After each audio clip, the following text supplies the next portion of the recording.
most day traders fail. Most day traders fail because every time they open their charts, they want to be buying and they want to be selling without caring about where prices are. So if you look at this one, you can see that last week made a high here and it made a low here. So I have it represented here as a pink highlighted box.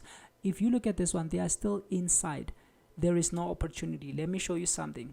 When we come to GJ made a high here and made a low here last week. This week they came all the way up. They grabbed liquidity from where? From last week's high, and that is where they mostly give a beautiful opportunity by reversing. Once they grab liquidity and give you a failed breakout, then they are going to give you a simple beautiful opportunity. Let's look at gold.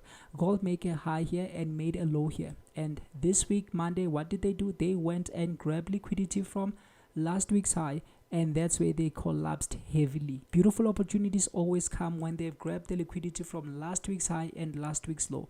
However, most day traders actually don't look at these levels, and that is where most of the moves are being pushed by a bigger time frame. A weekly time frame is pushing your move, so you are literally being pushed by bigger time frame.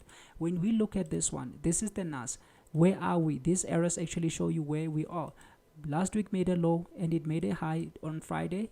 Monday they pieced through, and that's where they failed and they went down. So the weekly highs and the weekly lows are where there's going to be a lot of liquidity, hence a lot of reaction, because there are people using higher time frames.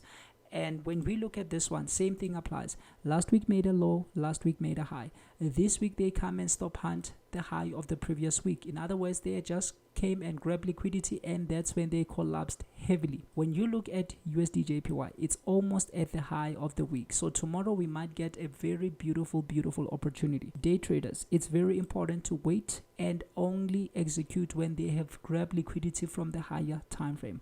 For more information and more helpful knowledge, please follow my channel.